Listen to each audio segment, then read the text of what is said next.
politique congolaise. Hein? Comprendre la politique congolaise. Nombreux n'ont pas encore compris la politique congolaise. Comment la politique congolaise fonctionne. Comment le rouleau compresseur manipulé par le néron tropical, celui-là que nous avons l'habitude d'appeler Sassou Denis, fonctionne. Vous voyez que c'est pas pour rien, hein, cet homme est resté plus de 50 ans dans les rouages du pouvoir. Et lui-même, il est resté au contrôle du pouvoir quasiment. Nous allons au 36e année. Vous voyez, chers amis. Donc, il a su maîtriser cette machine-là. Il a su maîtriser les individus. Hein, moi, j'ai toujours même dit que Sassou a certainement dû étudier le Congolais d'une manière générale.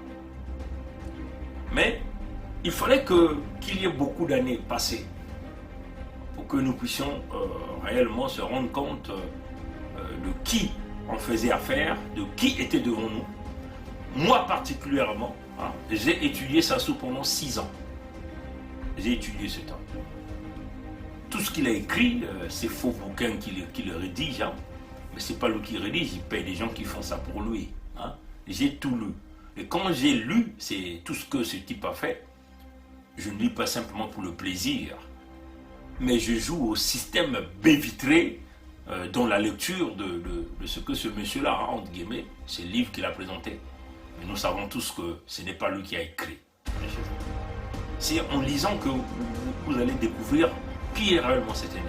Et donc, quand vous connaissez l'adversaire, vous connaissez l'animal qui est en face de vous, il faut donc bâtir des stratagèmes qui vous permettraient donc de combattre cet animal-là, ou simplement d'appréhender ou de le prendre dans votre filet, hein, tranquillement, sans pourtant qu'il est mort d'homme ou dégâts matériels, et ainsi de suite. C'est cela que nous avons compris, et voilà pourquoi, quand je me suis engagé dans cette lutte-là, je n'ai jamais vu mon ethnie derrière, je n'ai jamais vu mon parent, mon frère, ma mère, mes frères, et ainsi de suite. Et je me suis dit, il faut que je m'engage, corps et âme, et il faut que j'avance dans cette lutte-là. Vous voyez que, mais je m'étais d'abord préparé. Hein. Donc j'ai préparé mon état d'esprit. Je me suis dit que je ne dois plus être à l'étape charnelle, c'est-à-dire à l'étape de chair, à l'étape des émotions, pour combattre le dragon qui est en face de moi. Parce que ce dragon qui est en face de moi n'a jamais eu des émotions. Parce que ce dragon-là prend son plaisir dans la souffrance des Congolais. Ce dragon-là prend son plaisir dans les pleurs des Congolais. Quand vous souffrez, quand vous pleurez, c'est ça qui fait réjouir l'intérieur de ce type que nous appelons Sassou. Donc c'est ce que je me suis dit. Je me suis dit, je me lance dans cette lutte et je me lance dans cette lutte, c'est un chemin de non-retour. C'est-à-dire que si je m'engage à combattre Sassou, je ne vais jamais faire le rétropédalage. C'est ce que je me suis dit. Et pour que j'y arrive, j'ai pris le temps de comprendre cet individu-là, hein, comme je vous ai dit précédemment. Donc, je me suis en réalité équipé, mieux équipé. J'ai eu des outils nécessaires pour bien comprendre Sassou. Je me suis donné 6 ans pour l'étudier, comprendre comment ce type fonctionne, ses mécanismes, son fonctionnement, comment il opère, comment il arrive à neutraliser tous les adversaires après les avoir attirés comme des poulets, hein, dans une cage. Ouais, chers amis. En jetant les graines de riz, il attire et après il les a tous neutralisés. J'ai compris en étudiant ce type les méthodes de domination qu'il applique. J'ai compris sa spiritualité dans les pratiques fétichistes. Tout ça, j'ai étudié pour ce type-là. Je me suis dit, comment faire pour combattre ce type? Il faut que j'aille donc puiser, hein, ces énergies fétichistes. J'aille donc comprendre comment ça fonctionne. Et c'est ce que j'ai fait. Oui, c'est ça. Donc, quand je suis dans cette lutte, premièrement, c'est d'abord ma propre protection.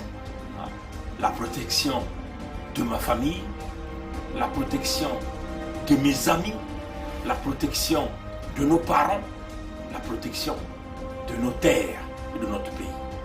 Parce que moi, on dit, c'était pas mon vœu de naître au Congo. Hein. Mes parents se sont accouplés, bon, ils m'ont donné naissance, mais c'était la volonté d'un créateur. Parce que moi, je crois à l'existence d'un créateur. Hein, chers amis. Il y a deux choses. Je ne crois pas à l'existence d'un sauveur. Parce que le sauveur, c'est toi-même. Le créateur, là, t'a donné tous les atouts nécessaires pour se battre, à sauver, à te sauver toi-même, à s'autodéfendre, à sauver ceux qui sont autour de toi et à sauver tout le monde. Je ne crois pas à un Messie qui reviendra pour me sauver moi, ou sauver les amis, ou nous libérer le Congo. Le président Lissouba a dit, ce n'est pas la communauté internationale qui venait libérer le Congo, ce sont les Congolais. Ça, c'est un homme hyper intelligent qui l'a dit, et il a occupé même cette fonction présidentielle. Donc il connaît beaucoup de choses que moi j'ignore. Il l'a dit. Ouais, c'est ça. Donc, mes chers amis, mes chers frères, mes chères sœurs, le Congo est un bien commun. Aucun individu a le monopole de contrôle ou de domination sur tout ce qui sort sur cette terre, sur les autres. Aucun. Parce que la terre, elle est sacrée. Quand ce créateur-là a créé le Congo, il a renfloué le sous-sol du Congo de toutes ses richesses. Il n'a pas dit que ça c'est pour un tel, ça c'est pour cette famille-là. Mais vous constatez que Sassou a tout récupéré pour lui-même, mais pour sa famille. Nous avons tous vu cette vidéo-là aujourd'hui où la famille Nguesso, hein, apparemment son petit-fils et ses amis, bâtissent des stratagèmes pour sortir des multimilliards dans les comptes de la Société nationale des pétroles du Congo. Et c'était leur habitude, hein, cette vidéo-là. Apparemment, 9 jours pour le voleur, et le 10e jour c'est pour le propriétaire. Apparemment, on a saisi quelques gens aujourd'hui, mais le petit-fils n'a pas été arrêté. Pourquoi il n'a pas été arrêté? Parce que ces gens-là se croient les plus puissants, c'est-à-dire que le Congo leur appartient. Vous voyez ça? Alors qu'ils ont volé des multimilliards dans les comptes de la Société nationale des pétroles du Congo. Vous voyez? Donc vous comprenez que on ne peut pas tergiverser. On ne peut pas aller de gauche à droite. On ne peut pas faire d'à peu près. Une petite erreur suffit à Sassou de t'éliminer. Paul-Marie Pouelé, un jeune qui avait des convictions, une vision politique. Moi j'admirais Paul-Marie Pouelé. Malheureusement, a commis la maladresse. Il s'est fait tourner par ces mêmes gourous girouettes de la politique au Congo. Ils ont commencé par le nommer le coordonnateur, le l'IDC Focal. Vous vous souvenez? Eux-mêmes, les crocodiles, se sont cachés derrière. Ils ont livré le jeune. Ils ont manipulé le jeune. À la fin, ils ont fini par faire le deal. Donc, Paul-Marie Pouelé a servi leurs intérêts. Ils ont niqué le peuple congolais pendant le référendum, pendant une élection. Mais les gourous girouettes savaient le plan. Il faut éliminer tous ces jeunes qui ont la vigueur, l'énergie, l'intelligence, pour que ces gens-là ne soient pas leurs freins et que ces gourous girouettes continuent de manger, aller à la mangeoire, se servir tranquillement avec leur petit dieu que nous appelons Sassou Denis. Ouais, c'est ça. Aujourd'hui, Paul-Marie Pouelé n'est plus là. Il ne reviendra plus. Il a laissé des enfants, des femmes, beaucoup de gens dans sa famille dépendaient de lui. C'est une erreur que tous les jours que nous sommes en train de dire au peuple congolais, aux jeunes congolais, surtout au sein de cette diaspora, qui ne comprennent pas que nous faisons face à un dragon qui utilise tous les moyens nécessaires pour nous approcher, nous amadouer, nous attirer et à la fin, il finira par nous écraser. Ouais, c'est ça. Et donc, notre réaction par rapport à l'arrivée de Mounari et la zizanie que cette femme a sémée au niveau de Paris, a réveillé tous les volcans. Je vois même un ancien ministre de la Justice au Congo qui réagit en écrivant tout un article niant en bloc ce que je lui ai dit, en disant que c'est une diffamation. Il me lance au challenge que je puisse publier l'adresse, les photos de la maison du deal qu'il avait fait avec les gens que lui il a libérés, ces gens qui avaient emmené des faux billets, des multimilliards de faux billets au Congo, dans le scandale de 1995. Ouais, ce que moi je vais dire à M. Ouabary, prends le document que tu as acheté ta maison, publie ce document, nous voulons voir le nom du vendeur. Si tu es un brave, tu vas le faire. Parce que vous savez, quand vous achetez la maison, vous avez le vendeur qui est là. Vous avez la compagnie qui vous a vendu. Vous avez l'ancien propriétaire qui est là. Si c'est une maison, si vous n'étiez pas le premier propriétaire, mais le nom de l'ancien propriétaire est là. Nous lançons M. Ouabary à ce challenge-là aussi. En plus, nous disons à Ouabary qu'il nous parle du deal des parcelles. Les parcelles, le deal qu'il est allé signer avec le système Sassou, dans l'affaire des parcelles qu'ils avaient avec le Mugombongila, bien sûr les terrains de l'État au Congo. Quel est le deal qu'il est allé faire avec Sassou? Mais Ouabary a déjoué tous ses amis, ceux qui étaient derrière les Souba. Donc il a déjoué même les Lissouba. Il est allé signer le deal. On a récupéré les terrains des autres. Mais on n'a jamais récupéré les terrains de Ouabary. Parce qu'il y a eu des deals. C'est ce que M. Ouabary doit dire, la vérité. Et si c'était un papa conscient et sérieux, comme il a dit qu'il était le ministre, il était le ministre de la Justice, donc il s'appelle M. Justice, il doit reconnaître ça. En plus, Ouabary n'a-t-il pas été dédommagé? Ces maisons au Congo n'ont pas été reconstruites par Sassou, selon le deal qu'ils avaient signé. Ouabary. Ça, c'est encore des choses que beaucoup de gens ne savent pas. Mais ce que vous devez savoir, M. Ouabary, c'est que tu es en face d'un jeune homme, un petit, qui est très informé. Je dis bien hyper informé. Tu es en face d'un système de renseignement qui a percé le système de renseignement de Sassou. Tout ce que Sassou fait, nous sommes informés à l'instant même. Donc, tu ne vas pas venir nous embrouiller avec le gros français, la littérature de longues pages pour embrouiller le peuple congolais. Nous avons tout ton dossier. Explique aux Congolais comment tu fais pour vivre à Paris. Combien de temps as-tu travaillé comme fonctionnaire au Congo? C'est quoi ta pension? Mais il faut expliquer ça aux Congolais. Il faut expliquer ça aux Congolais. Donc vous voyez que, chers amis, nous savons ce que nous cherchons. Bon, Hervé Miaïka, je crois. Hervé Miaïka venait de m'interpeller. Pour nous, tu t'attaques à tout le monde. Finalement, avec qui tu vas travailler? Je ne m'attaque pas à tout le monde. Hervé, je ne t'ai jamais attaqué. Est-ce que je t'ai déjà attaqué? J'ai déjà parlé de toi? Non, pas du tout. Parce que je ne sais rien de toi, parce que je sais que je n'ai aucune information sur toi. Parce que moi, je sais ce que Mounari a fait. Et ce que Mounari est venu faire.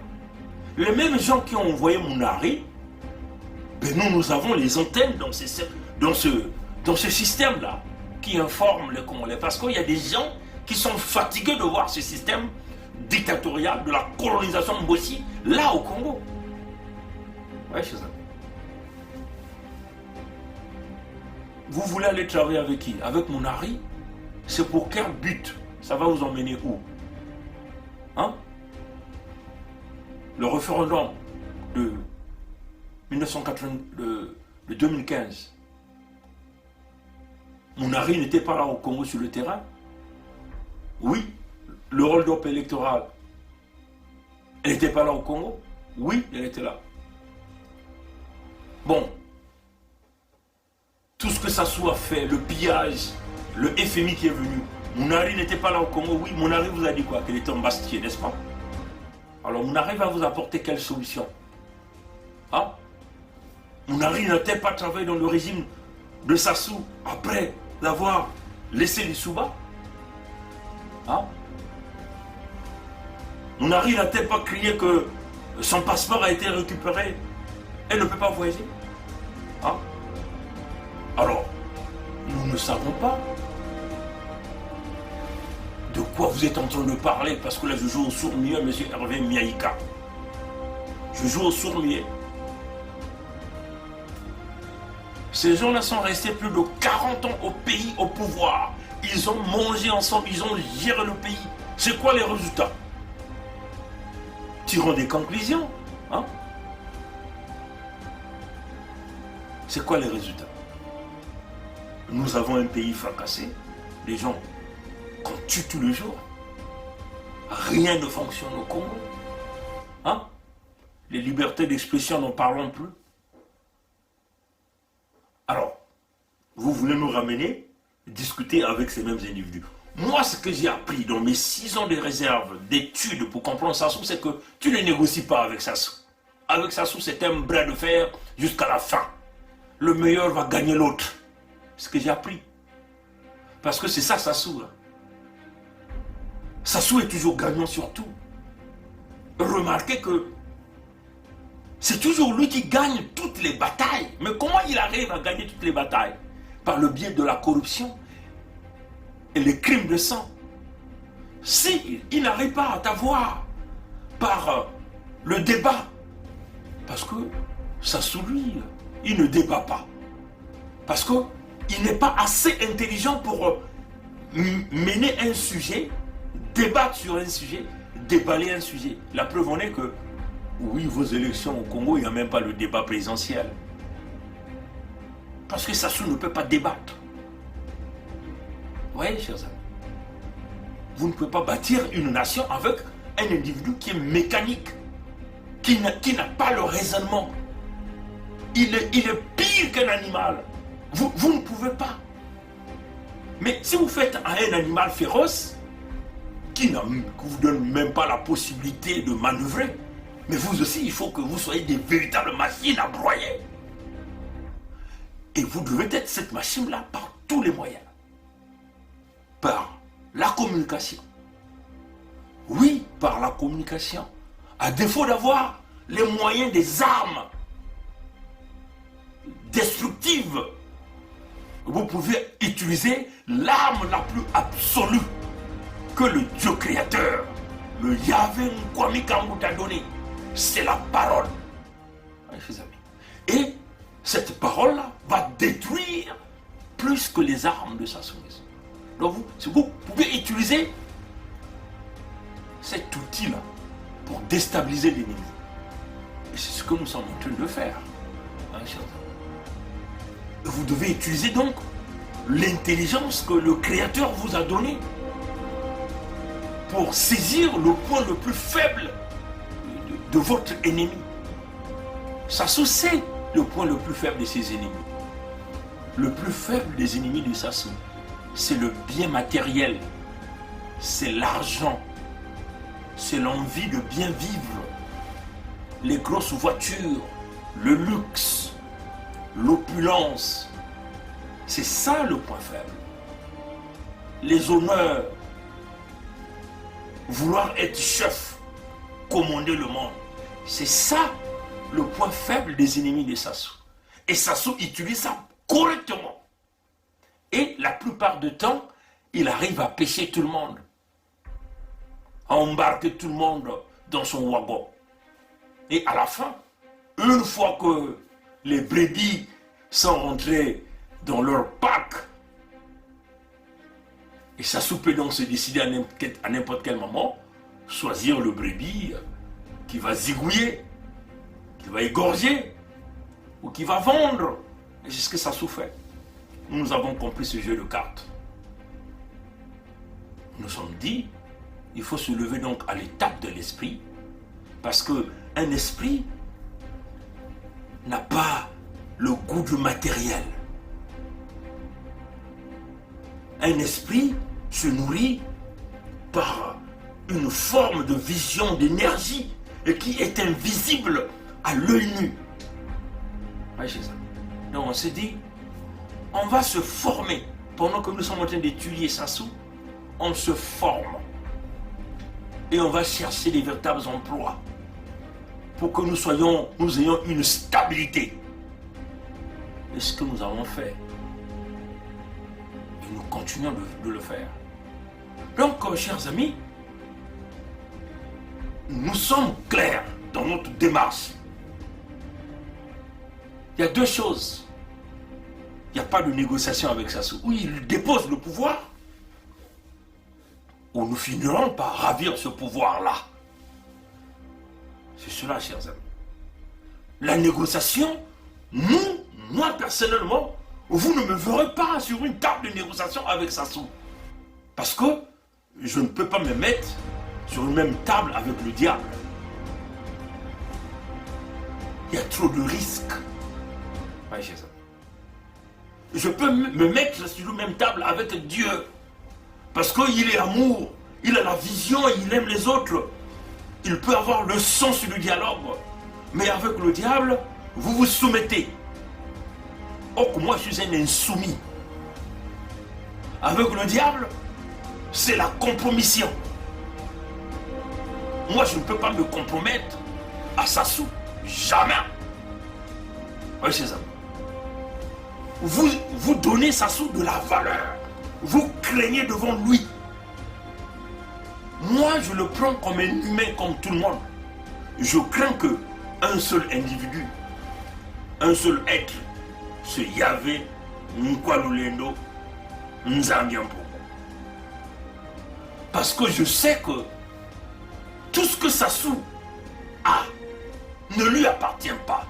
Il l'a volé au peuple et il veut l'utiliser comme un instrument de contrôle et de manipulation. Et c'est ça comprendre la politique au Congo. Et donc Sassou a ces anges qu'on utilise. Toute l'opposition au Congo, aucun de ces membres de cette opposition est dans le vrai chemin. Personne n'est dans ce vrai chemin. Citez-moi un, Nzo Mathias, directeur de campagne de Sassou, à l'élection présidentielle, je crois de 2009, ou je ne sais pas en quelle année, ministre des Finances de Sassou, le financier du génocide dans le Poul, aux années 98, vous allez dire qui? Boao, ministre de la Justice de Sassou, ceux qui ont brûlé Mpila. Sassou les a envoyés jouer le second rôle dans l'opposition pour être l'agent informateur, pour mieux contrôler l'opposition. Mounari est revenu travailler avec Sassou, ministre du commerce de Sassou. Ditadi a été beaucoup de temps ministre de Sassou, au temps de Sassou. Tous ces gens sont liés à Sassou même par leur confrérie religieuse. Qu'il s'agit des femmes, des hommes, le gros maître c'est Sassou. Ils font allégeance à Sassou. Ils ont lavé les orteils de Sassou. Ils ont bu cette eau. Les rois, Makoko, Maluango, c'est des commerçants, c'est des rois playboy. Ces rois-là qui mangent le ketchup, qui mangent la mayonnaise, qui mangent les french fries. C'est des rois qui mangent des hamburgers. Ils mangent le beurre. C'est des rois qui aiment le luxe. Les Johnny Walker, les Jack Daniel. Ce sont des rois avares. D'ailleurs, Sassou les a même donné l'étiquette des associations pour mieux le contrôler avec des petites subventions de 20 millions par année pour le roi de Congo, là où sort l'or, le pétrole, le gaz, et Makoko peut-être il a 30 millions. Donc Makoko dépasse même Maluango. Vous voyez ces amis. Ça sous les contrôles par des petites promotions. Directeur de cabinet, directeur de ceci, ministre de ceci, colonel intel, général intel. Et Sassou est revenu avec un projet très dangereux dont le sabotage, la destruction du Congo, c'est ce projet-là que nous sommes en train de combattre avec la plus grande énergie. Ce projet-là, c'est la colonisation intérieure du Congo par les Mboshi. Oui, souvenez-vous, Oko monte la mer à Tati. Oko travaille pendant que Babela est en train de s'amuser, est en train de jouer. Mais ça, c'était déjà préparé depuis très longtemps. Tout en sachant que le Mboshi est fainéant. Il n'est pas bosseur, il est con, il est médiocre. Mais ils avaient déjà planifié cela depuis très longtemps. Repartez encore 40 ans en arrière, allez-y regarder les programmes scolaires, vous allez vous rendre compte que tout a été bâti pour acclamer le Mboshi comme étant le gouvernant. À Pointe-Noire, là, allez-y voir dans notre mur, là, ils ont encore nommé un autre Mboshi comme directeur, c'est pas de l'économie forestière. Le port de Pointe-Noire, les douanes sont entre les mains des Mboshi. Maintenant, ils sont maintenant dans le pire, c'est que l'expropriation des Congolais de la partie sud sur leur terre. Ils pillent les ressources naturelles. Là, ils sont maintenant en train de vous exproprier. Manu militaire sur vos terres. Et vous êtes là en train de venir nous dire que il faut aller sauver le soldat Sassou en signant un accord avec Mounari, en signant un accord avec un leader d'opposition. Non, chers amis, nous avons une vision que nous avons étalée, c'est le manifeste de la libération du Congo. Une véritable force qui n'est pas parfaite, mais au moins un guide sur lequel que nous pouvions compter.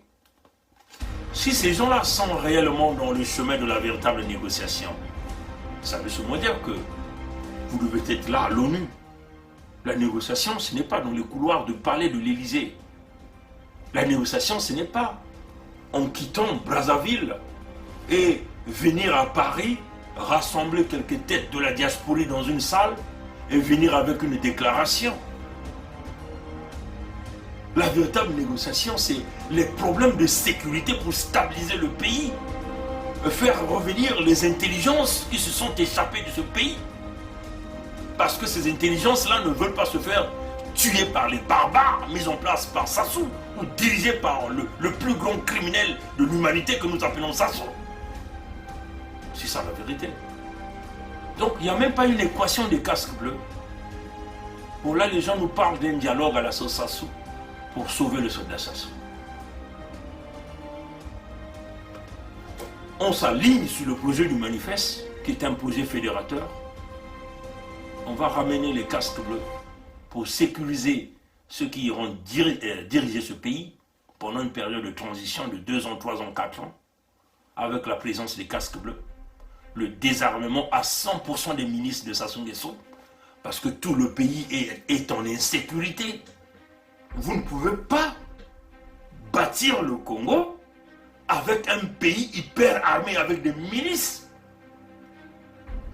Le fichier national de lutte contre la prolifération des armes, ce qu'ils ont l'habitude d'appeler FINADIA, a été brisé. Pourquoi Sassou l'avait aboli? Sassou l'avait aboli parce qu'il savait qu'il allait former des milices. Il donne l'étiquette qu'il paye avec les fonds du contribuable, que lui il appelle les militaires, ou les policiers, ou les gendarmes. Mais tous sont des milices de Sassou parce que ces gens-là ne travaillent que sous les ordres de Sassou. Ils ne travaillent pas sous les ordres de la nation. Donc il faut désarmer ces individus. Vous voulez les solutions? C'est ce que le manifeste vous propose. Le casque bleu de l'ONU viendront pour assurer la sécurité temporaire, le temps de réformer les forces de sécurité du Congo. Donc on va balayer la machine. Il faut apporter l'équilibre militaire. Aujourd'hui, tout est du côté du nord. Toutes les armes sont au nord. Les autres fonctions militaires sont au nord. Vous ne pouvez pas diriger un pays de cette façon. Non, c'est impossible. Et ça ne fait même pas partie de leurs négociations. Ce que Mounari est venu faire. Mounari est venu simplement endormir les Congolais pour continuer à se faire payer par Sassou. Elle est en France, c'est tellement qu'elle est en train de consulter aussi les médecins pour sa santé. Mais ceux qui sont au Congo, nos mamans qui sont au Congo, sont perdus. Elles sont toutes perdues. Ouais, c'est ça. Et c'est ça que nous appelons le mauvais cœur. C'est le mauvais cœur qui a tellement dirigé tous nos grands, tous nos anciens, ceux qui se disent des politiciens, ceux qui ne veulent pas voir une nouvelle génération avec des grandes idées. Il y a encore une différence entre vous et nous. Vous devez savoir ça. Nous avons évolué un peu dans le monde anglo-saxon. Le monde anglo-saxon est totalement différent du monde francophone. Dans la façon de voir les choses, la façon de conduire la politique. Oui, c'est cela, chers amis. Dans la façon économique. Oui, c'est cela, chers amis. Nous, peut-être que vous voyez que ce que nous faisons, c'est excessif, parce que nous sommes un peu dans le milieu anglo-saxon. Dans le milieu anglo-saxon, c'est comme ça. C'est du tic au tac. On tire, on tire, on tire, on tire, on trouve la solution. Et on ne tue pas les gens. Ouais, donc, on le dit d'une manière claire, un tas de bébés s'est levé là-bas. Commence à inonder Pongi des messages, des coups de téléphone, des intimidations. Je les ai dit, personne parmi vous ne va enlever l'étiquette de bébé que je porte sur mon front.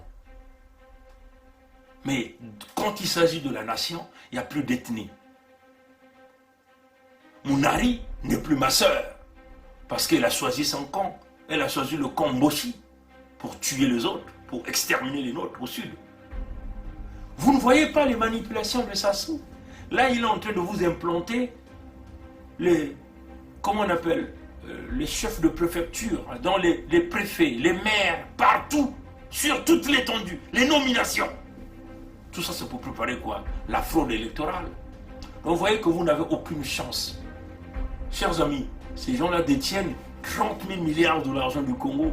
Le Congo est en faillite économique, en défaut de paiement. Le Congo est en défaut de paiement. C'est-à-dire qu'aucun investisseur sérieux ne peut mettre le pied au Congo. À moins que ce soit un mafieux qui vient pour taper son argent. Mais qui n'apporte aucun investissement. Est-ce que vous comprenez ça au Congo? Non, vous ne comprenez pas ça. Sassou sait qu'il est fini. Mais il veut jouer à la tête dure. Vous avez vu, hein? La Fondation Brazzaville est venue vous présenter quoi? 30 000 milliards de francs CFA pour soi-disant régler la dette intérieure. Mais la dette intérieure, c'est quoi? Payer les entreprises locaux. Mais qui gère ces entreprises locaux? Ce sont les Mboshi. Tous sont quasiment des Mboshi. Donc, en réalité, Sassou a utilisé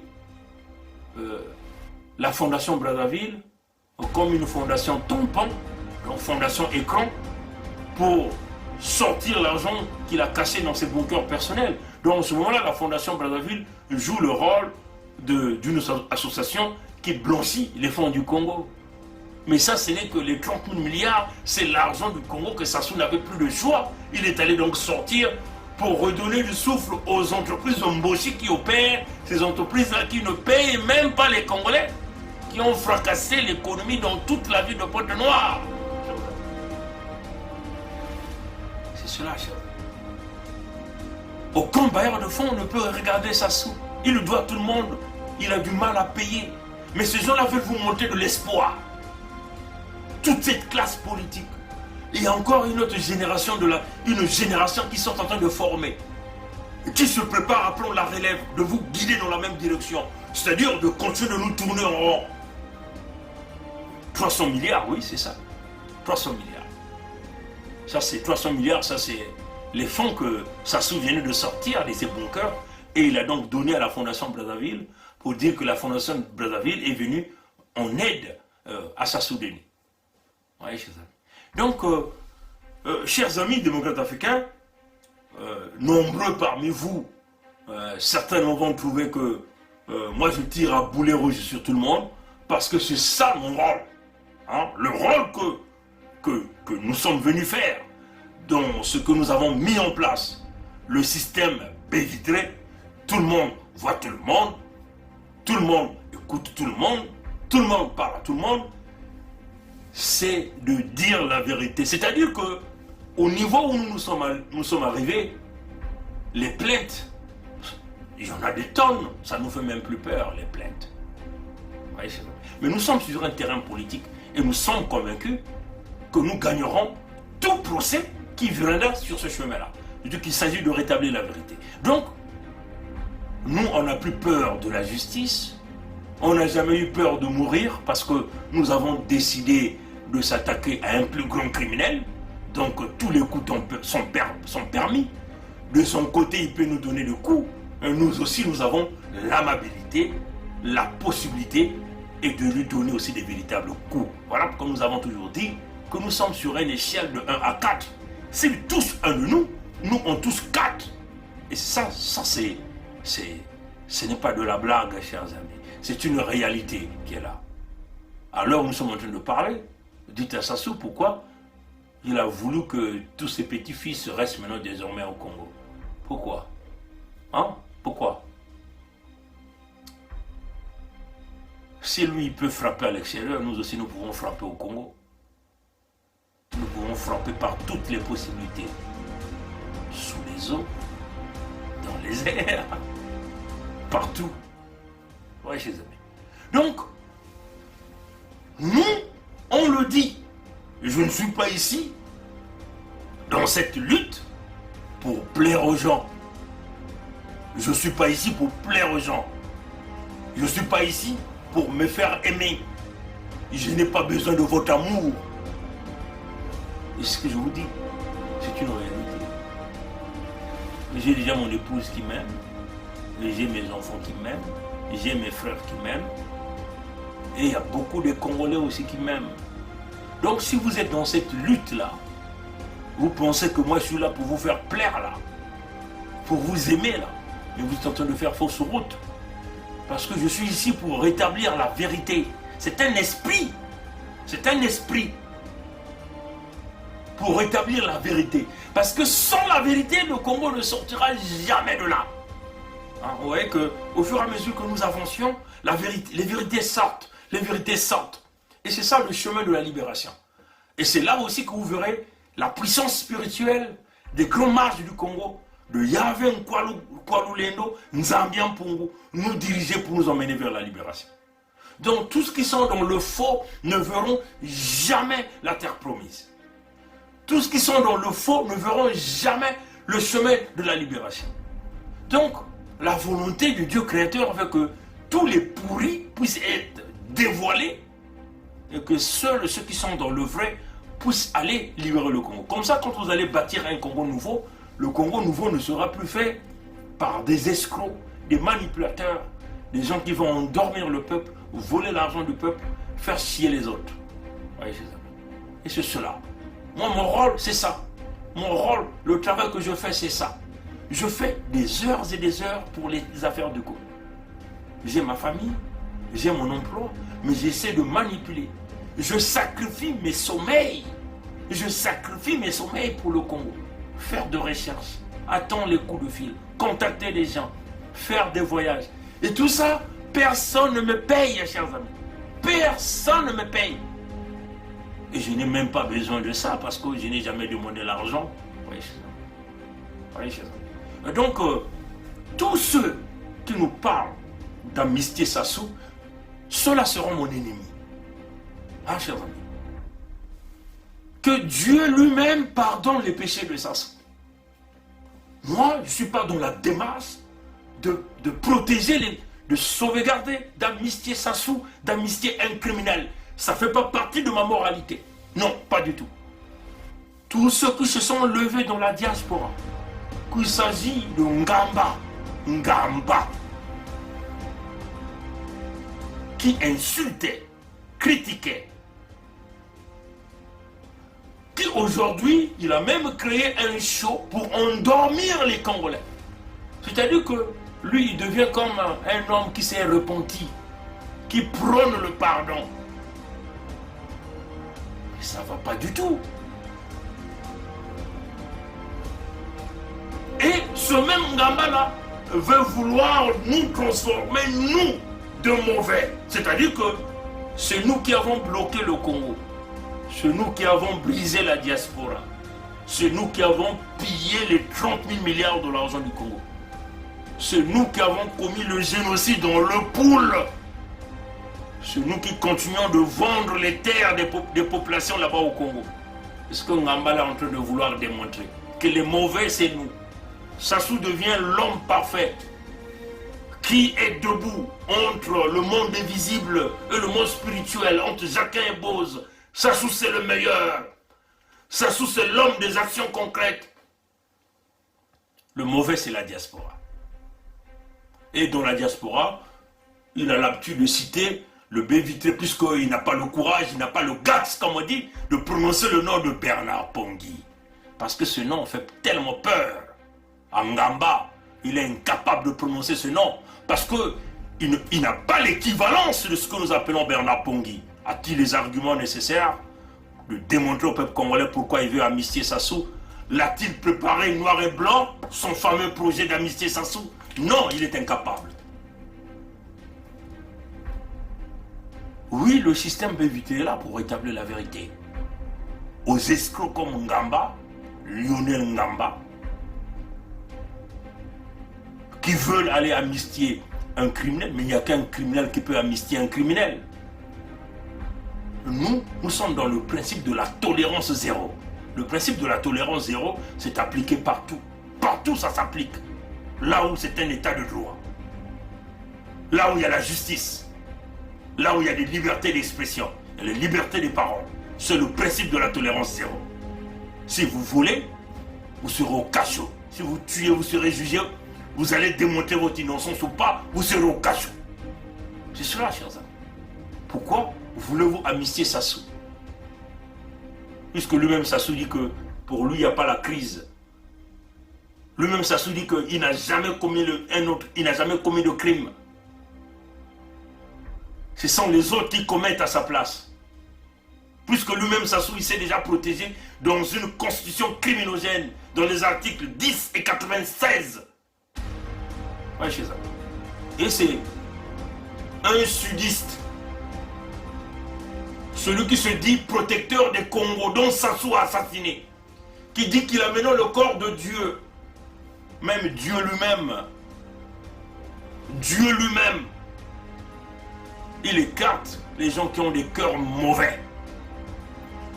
Dieu n'avait-il pas brûlé Sodome et Gomorrhe? N'avait-il pas sauvé Lot et sa femme? N'avait-il pas transformé la femme de Lot en statue de sel? Dieu lui-même n'avait-il pas empêché Pharaon de mettre sa main sur les enfants d'Israël? Dieu lui-même n'avait-il pas emporté Pharaon et ses milices par la force des eaux? Hein? David et Goliath. Dieu n'était pas-il dans David pour vaincre Goliath? Même Dieu lui-même purifie. Oui, chers amis. Et quand Dieu purifie, c'est pour le bien. C'est pour sauver des vies.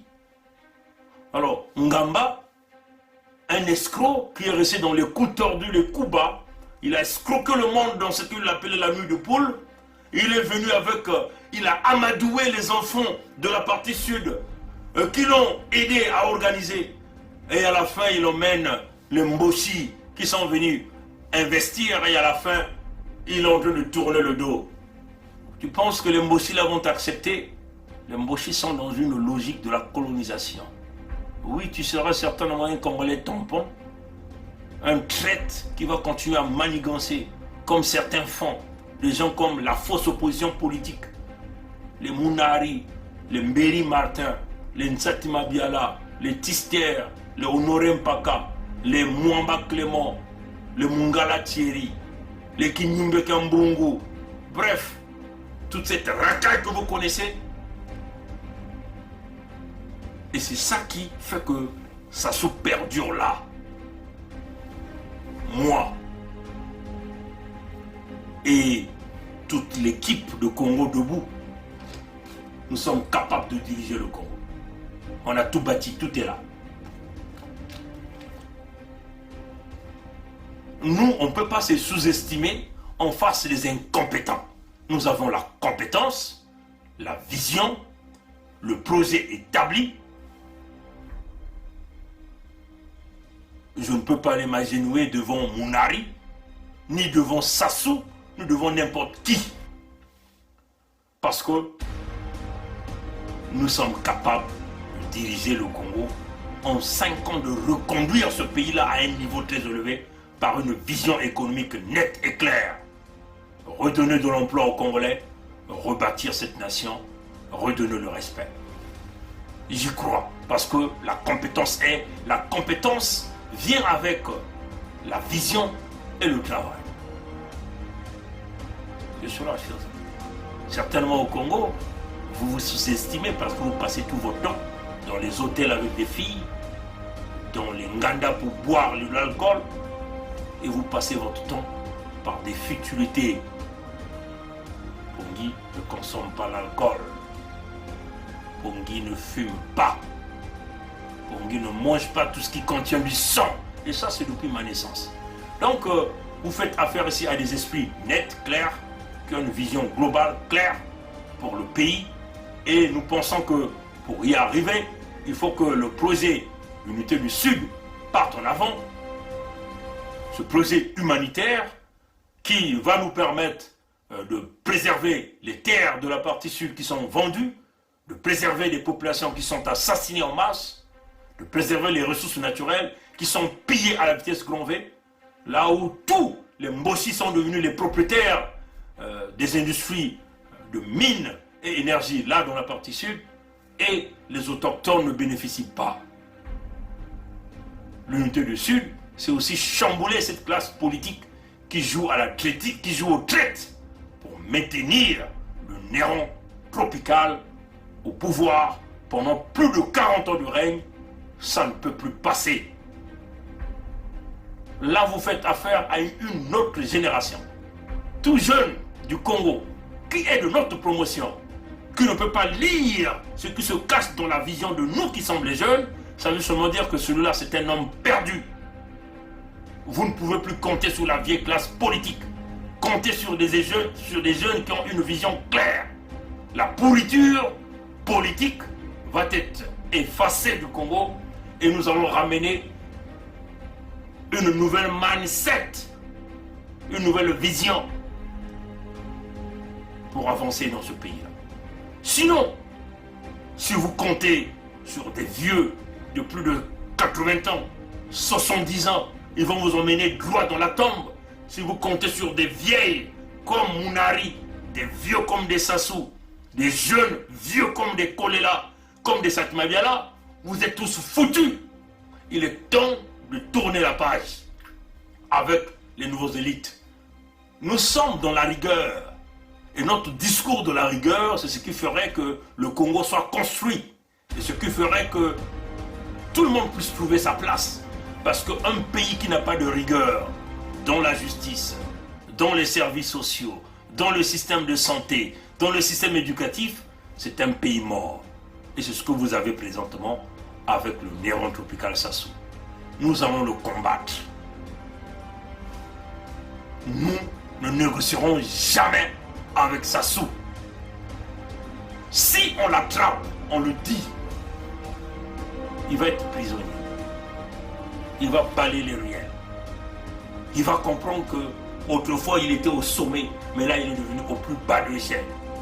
C'est cela la société, la punition qu'on peut donner à un criminel. Mais ce n'est pas envoyer ses ennemis à la mort. Sinon ça ne sert à rien. Et nous sommes clairs là-dessus. Donc voilà pourquoi ils ont peur de nous. Ils ont peur des gens qui ont la rigueur. Ils ont peur des gens qui tiennent, qui n'ont jamais changé depuis qu'ils sont dans ce combat. Des gens qui sont restés carrés. Voilà pourquoi ils ont peur. Sinon, ils ont seulement peur de leur paycheck. Vous connaissez le paycheck? De leur salaire. C'est-à-dire de leur facilité d'acquérir l'argent, d'acquérir les biens matériels. Bien sûr, en mettant leurs mains sales dans la caisse de l'État. C'est ça qu'ils ont peur. Parce qu'ils n'ont pas envie de mériter leur salaire par le travail. Ils veulent continuer dans la paresse mboshi, piller l'argent, voler l'argent, maintenir le monde de la corruption, de la démagogie. C'est cela, chers amis. Ils ont peur de voir des gens comme nous, là. Mais qu'on en veut ou pas, c'est nous qui serons là dans les jours à venir. C'est pour redresser. À bon entendeur, salut. La lutte continue. Le peuple gagne toujours. C'est une bonne nuit. Je referai cette même vidéo demain en Mounoukoutouba. Pour que ceux qui écoutent Mounoukoutouba puissent comprendre ça. Et en Lingala aussi. À demain, chers amis. Au nom de Yahvé Nkwalulendo Nzambian Pungu, Ingeta, à la prochaine.